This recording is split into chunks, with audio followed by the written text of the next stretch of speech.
I'm trying to create a wave. I don't think it's going too well. That doesn't look too good. But let's see what happens when I press here.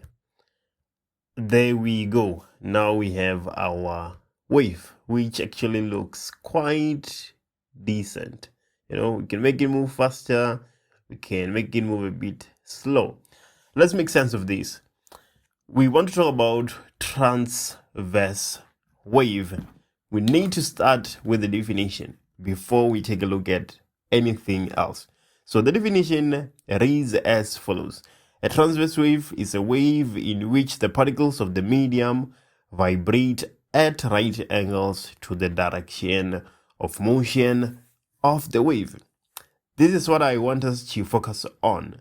The particles of the medium vibrate at right angles to the direction of motion of the wave. Let's try analyzing our wave and see if the particles are indeed moving at right angles to the direction of motion of the wave. Right, so it's easy to see that our wave is moving to the right. This is where it's generated and it's moving to the right. So if our wave is moving to the right and we are saying our particles on the medium moves up and down, well, the medium is this string that we have here, or the rope, whatever you want to call it, right? If we say that the particles are moving at right angles, then they should be moving up and down. So let's go ahead and analyze and see if that is the case. So we're going to focus on these. Let's make it move a bit slow so that we can analyze with ease. Right now it's moving a bit slow. Let's focus on this green particle. Just take a look at it. The green particle is only moving down and up and down. The wave is still going to the right, but look at the green particle. The green particle only moves up and down. Even though the wave is going to the right, the particles themselves, they're not going to the right. They're only going up and down. And the wave, the disturbance is just passing through the particles. And that makes the particles to go up and down, as you can clearly see here. So now, not only have we defined transverse wave, we actually know what it means. We understand the definitions. As the wave is moving to the right, the particles are moving at right angles. They're making an angle of 90 degrees to the direction of the motion. They're moving up and down, as we can clearly see. Now that you've seen the simulation, I'm quite convinced that you know exactly what we mean when we say the particles of the medium are vibrating at right angles to the direction of motion of the wave. Now let's go and take a look at a few characteristics of a transverse wave. We have what we call the amplitude. The amplitude is the maximum displacement of a particle from its equilibrium position. Let's go ahead and take a look at our sketch and see how the amplitude looks like. So here, denoted by A, is our amplitude. We can see that it runs from the equilibrium position up until the maximum displacement. This is the amplitude. Maximum displacement of a particle from its equilibrium or rest position. And then another characteristic we can look at is the wavelength. The wavelength is the distance between two successive points that are in phase. Don't worry about what in phase means at this point. We're going to touch on that at a later stage. But wavelength is the distance between two successive points that are in phase. For instance, look at B, running from this point here up to this point. Between these 2 points, we have one complete wavelength. We have completed 1 second. And again, other 2 points that will give you a wavelength. If we concentrate on this point, then from this point to this point, we have one complete wavelength. We've completed once again. Which other 2 points can you see that are giving us a wavelength? C and F. Between C and F, we have one wavelength. We have one complete cycle. And then let's go ahead and take a look at the last one. If we take a look at E, so from this point up to this point, we have one complete wavelength. We have a wavelength between those 2 points. Let me show you what I mean by that. Right, you can clearly see that here we have half of a circle, and here we have another half. That gives us a wavelength, one complete wavelength. So right, that is what we mean when we say wavelength. In the examination, a question can ask you to calculate the wavelength, or you can be given measurements on a transverse wave like this one we have, and you need to give the wavelength. So right, that is wavelength. Let's move to trough. So trough is the lowest point on a wave. That's as easy as that. The trough is the lowest point at a wave. So for instance, this point right here, that is the lowest point, right? As our wave goes down, that is the lowest point. So that is a trough. This is another trough, and there we go. Those are our lowest point. We call them troughs. Easy to see. And then D, we have what we call crest. Crest is the opposite of a trough. It's the highest point or peak on a wave. So if we're saying that these are our troughs, then where are our crests? This is a crest, this point is a crest, and this point is a crest. It's the highest point or peak on a wave. The last aspect, equilibrium position or position of rest. It is the central line that shows the position of undisturbed string or spring. So this line here running through the wave is what we refer to as the equilibrium position or position of rest. It is the line that shows the position of undisturbed string or spring. So we need to memorize these definitions because they are usually tested in the examination. So there we go. We have our amplitude being denoted by A. This is our amplitude. And then we have a wavelength, the distance between two consecutive points that are in phase. For instance, this point is in phase with this point and they are successive.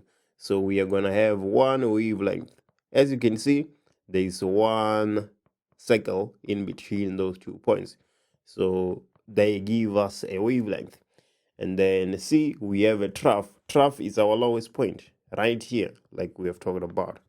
And then crest, our highest point or peak on a wave right here. And then equilibrium position, the line that shows the position of undisturbed string or spring. This line that is dotted in our case.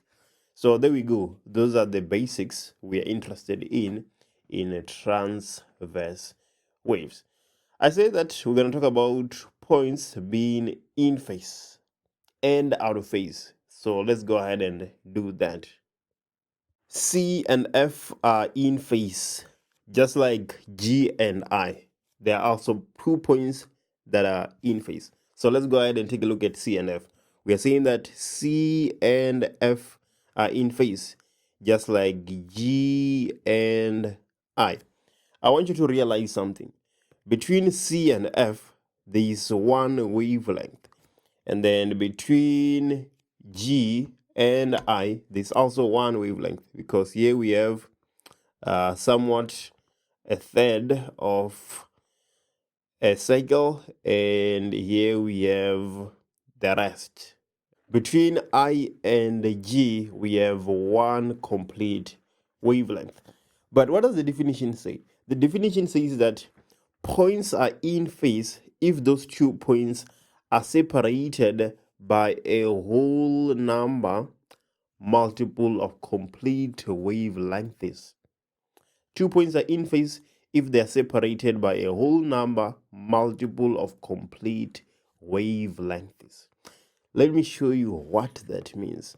Let's pay attention to this point that I'm making right now. So that point and this point, they're not in phase. Why am I saying that they're not in phase? They're not in phase because between them we only have half of a wavelength. It's not a whole number. Half is not a whole number. So between those 2 points we have half of a wavelength. So we cannot say that they are in phase because they are not separated by a whole number of complete wavelengths. They should be separated by one wavelength, 2, 3, 4, 5, 6, on and on, but not 2.5 and not a half. That's not a whole number. So let's go ahead and touch on the idea furthermore. Now let's take a look at these 2 points that I've denoted. Are these 2 points in phase? Are they separated by a whole number of wavelengths? Yes, they are, because here we have half of a circle and here we have another half. So between them, there is one wavelength. So those 2 points are in phase because they are separated by a whole number multiple of complete wavelengths. Right. So let's say we are interested in these 2 points. Are these 2 points in phase? No, they are not, because they are no longer separated by a whole number of wavelengths. Now we have 1.5, because this is one wavelength and this will be a half.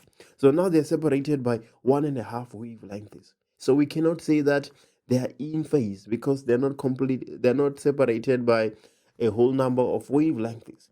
But if we move that point and we put it here, then they're going to be in phase because they're separated by 2 wavelengths, right? This is 1 and this is 2. So those 2 points, they're now in phase because they're separated by 2 complete wavelengths, right? But let's not only concentrate on the points at the equilibrium position. Let's also concentrate on the crest and the trough. So what about this point up here? Obviously, between these 2 points, we cannot say that they are in phase because there is no whole number multiple of complete wavelengths. And then what about these 2 points right here? Are they in phase? No, they are not. We don't have a complete wavelength in between them. We don't have a whole number of complete wavelength in between them. Just like these 2 points, they're not in phase. But these 2 points, they are in phase. Why am I saying that they're in phase? They're in phase because we have one complete wavelength in between them. So we can say that they're in phase.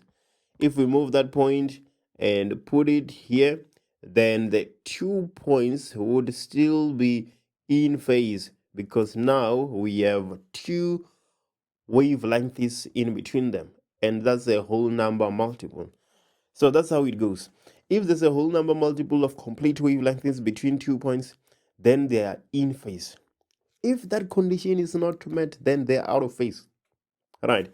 So points are out of phase if they're not separated by a whole number of multi points are out of phase if they're not separated by a whole number multiple of complete wavelengths.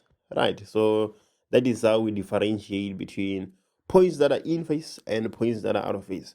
Points are not only in phase when they're close to each other like this. There are people that think they're only in phase when they're close to each other like this and they form one complete wavelength. No, they can form 2 complete wavelengths and still be in phase because it is a whole number multiple. In fact, this point is in phase with this point. Between them, there's a whole number multiple of wavelengths. Let's go ahead and prove that. So this is going to be 1 wavelength.